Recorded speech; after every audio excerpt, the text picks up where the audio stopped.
Welcome to the My Rules Are Better podcast. I'm Tom Barbalet, and yes, I'm recording a podcast on Christmas Day. In between the unwrapping of the presents, the breakfast, and the Christmas dinner, I've been able to steal away for a few minutes in order to record this podcast.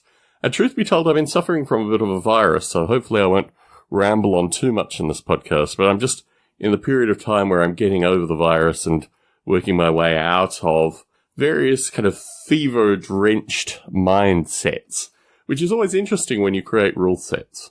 I've been reading a lot about and viewing a lot of stuff associated with the Chechen Wars, and yes, you may have noted that in the last podcast recording I referenced the first Chechen Wars, and that is going to be one of the 3 rule sets I want to create this year. So I'm going to actually work my way through creating a 28mm Chechen rule set for skirmishes, a 15mm American Civil War rule set, and also a crossover Fantasy Dark Ages rule set again for 15mm. So they're the 3 rule sets that I'm going to look to write this year, and I'm going to utilize this podcast as a means of talking about it after I've discussed some of the dice strategies and some of the patterns that I will use. But I've been thinking a lot about how to actually describe dice strategies and patterns, and that was certainly filtering in and out of my virus-laden dream state while I was contemplating how to accurately describe the first Chechen Wars and why it is a superior, or at least I would argue a superior time period to create a rule set on versus, say, the second Chechen Wars. And the fact that I can say second Chechen Wars without stumbling over it is indicative of the fact that my virus-laden mind is on the road to recovery. I wanted to talk a little bit today about the first dice mechanic that I use in the Just Plain Chaos rules, and that relates to the generation of statistics. It's a dice mechanic that I've not seen anywhere else, and folks who are listening in that are familiar with a greater number of rule sets may have seen this dice mechanic elsewhere. Please feel free to contact me, barbalay@gmail.com, Bravo Alpha Romeo, Bravo Alpha Lima Echo Tango @gmail.com if you've seen this dice mechanic used elsewhere. The dice mechanic is as follows. The player rolls 3 6-sided dice. These numbers are recorded. And then the player chooses 2 dice to turn face up, which means that basically you end up with 7 minus the first dice roll on each of those dice. So you then have 5 numbers, which are really a combination of 2 numbers and a third. And then you add 2 to one of those numbers and 1 to the remainder of those numbers. And then you can select any one of those numbers to be the various statistics in the game. What this creates is an evening out of the starting player statistics. It's impossible, actually, with this dice mechanic to have very powerful characters in a number of different areas. And you might consider what I actually mean when I say you can pick any 2 of the numbers. So, for example, if you rolled a 1, a 3, and a 5, you could potentially turn over the 3 and the 5, you wouldn't have to turn over the 1 and the 3. So it is an interesting mechanic because it gives the player an opportunity to pick lower numbers as well, if that is what they so choose. I've tested this quite a bit, and the potential to downplay things like appearance in the Just Plain Chaos rules is an important dynamic that I wanted to allow folks to utilize if that's the way they wanted to play it. So there's nothing explicitly there that says you've got to try to maximize the numbers by turning over the lowest 2. You could turn over the highest 2 and have an equally interesting mechanic. And the ability to add 2 to one of the rolls and 1 to the remainder of the rolls means that the player again has a choice to boost up one of those an additional point and still maintain the mechanic associated with the dice being relatively even. If you just play with this idea, if you roll 3 dice and play with the dynamics associated with this, you'll see that it's a relatively evening out method, which produces no characters with high statistics in all areas. And I think it's a very powerful mechanic compared to, for example, first, second, I don't know about third edition, but the 3d6 rolls that we used for the creation of statistics in D&D. Now, we'll talk a little bit about dice statistics, but if you do the math, the distinction between rolling a 3 on 3 6-sided dice and rolling an 18 on 3 six-sided dice. There's a 1 in 216 on both ends of that. So both are highly unlikely, yet the number of D&D characters that you've seen, and some of the D&D rules, the house rules would be roll 5 dice and pick the top 3, those kind of things. Yeah, that was certainly a way of creating far more beefy characters than would be necessary through most of the games that I would like to play.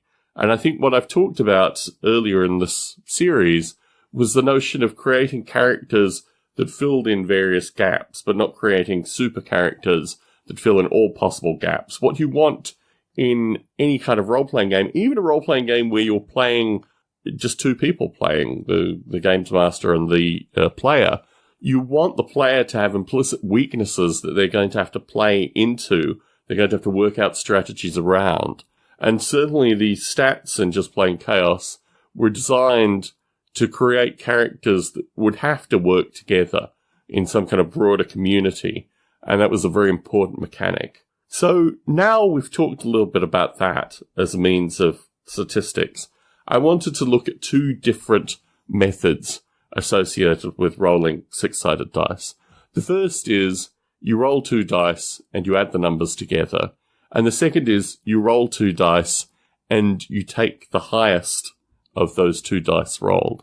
And this creates non-linear statistical probabilities. So let me try and describe this without dwelling too much on any mathematics. If you roll a single dice, that is the closest thing to linear that you're going to get, because there's a relatively even probability. We won't talk about 6 and 1, but there's a relatively even probability of each of those numbers coming up. But as soon as you put in an additional mechanic, like roll 2 dice and pick the higher one, or roll 2 dice and add the numbers together, you're starting to get into dynamics which in one case produces a forced around the center mechanic. In another case, the probabilities are actually really good when you roll 2 dice and you pick the higher 2, which is why in D&D with house rules, when you used to roll 5 dice and pick the top 3, you were getting distinctly different rolls, distinctly different characters that would have been generated if you just roll 3 dice and added those numbers together. So let's talk a little bit about where you would use each of these things. In the Just Plain Chaos rule set, the multiple dice rules picking the top dice are utilized primarily in combat. They're utilized primarily in short-range firing circumstances, and also as a means of ramping up skills. So, for example, the house rules covering sniper rifles, rifles, and submachine guns. In close range, a sniper rifle, a rifle, or a submachine gun will normally have 1 dice rolled, where the roll needs to be 4 to 6 to be a hit. However, if you have the skill associated with this is a firearm skill relating specifically to sniper rifle, rifle, or submachine gun, you'll get to roll 2 dice and pick the top one. And if you have the advanced case, you'll get to roll 3 dice and pick the top one. So in that circumstance, you really are almost sure to hit. And this is also done at standard range and long range. However, at standard range, you're rolling 2 dice, adding 1 if you have the skill, adding 2 if you have advanced. And at long range, you have 3 dice to start off with, adding 1 more if you have the skill, and 2 more if you have advanced. Let us explore what happens when you roll just a single dice, but you then roll 2 dice or 3 dice, and you pick just the highest roll of one of those dice. What happens to the percentage compression? So how to describe the mathematical patterns of what goes on here. If you roll 1 dice, you have roughly a 1/6 chance of rolling any of the numbers. But if you roll 2 dice and you pick the highest, your likelihood of rolling a 5 or a 6 becomes considerably greater. If you roll 3 dice and you pick the highest, your likelihood of rolling a 6 is at about 42%. So you've got a really high probability there of rolling a 6. What you could do with this is, for example, in the Just Plain Chaos rules, as you add a dice, it is equivalent to adding experience. And the roll required to hit for close range is a 4 to a 6, rolling 1, 2, or 3 dice and picking the highest. So in the statistics that I presented, that would be 4 to 6 is 3/3 in the first case to get that, which is half. When you roll 2 dice, you're dealing with 81%. And with 3 dice, you're dealing with 87.5%. So the probability increases dramatically as you add an additional dice. How can you use this in a game mechanic? Well, when you're talking about skills and improvement of skills, it's a very good dynamic to actually use. Now, this is from 4 to 6. You might want to make it from 5 to 6, or even just rolling a 6 in this case. But you get that rough probability sense. As you add more dice, it'll become closer and closer to the probability of actually rolling a 6 in this circumstance. So, if you think of this dynamic, in what kind of circumstances do I want to utilize this thing in a game? Well, one of the easiest ways is when you have a lot of people doing a lot of the same thing. There, obviously, the ideal situation is that you roll multiple dice, 1 dice for each of these people, and those that get above a certain amount either get a hit or get something advantageous from that. That's a very useful dynamic. But you could also use it where, for example, there is a possibility of only half the number of hits that are rolled, but each of them gets 2 dice to hit, to improve the probability of the hits occurring. And these kind of dynamics need to be thought about in the general gameplay, because it gives an indication of the way in which more than likely probability, and when I say more than likely, I'm talking about more than 50% probability, is going to be something that is useful in your game. Let us look at another dynamic, which is associated with rolling 2 dice and adding those numbers together, which is actually the mechanic that's used for standard range in the Just Plain Chaos rule set. It's also used, as people will note, for finding where the bullet hits on the body. And here I have leg, body, arm, head, and then you have the left or right, which you roll on a d6 in order to get. But this actually is a slightly broken mechanic, and it's a slightly broken mechanic because the headshot is a 1 in 36 probability. So if you think about rolling 2 dice, each of the dice have 1 to 6 possible numbers. So there's 36 possibilities. You multiply the 2 6s, and you have 36 possibilities. Now, only one of those possibilities will be 2 6s. So out of 36 possibilities, only one will be what is needed to score a headshot in the game. And that actually turned out to be slightly too infrequent. Now, it's amazing when one occurs, and in part it's also designed to simulate new recruits or green recruits, which is very much what the Just Plain Chaos rules is about.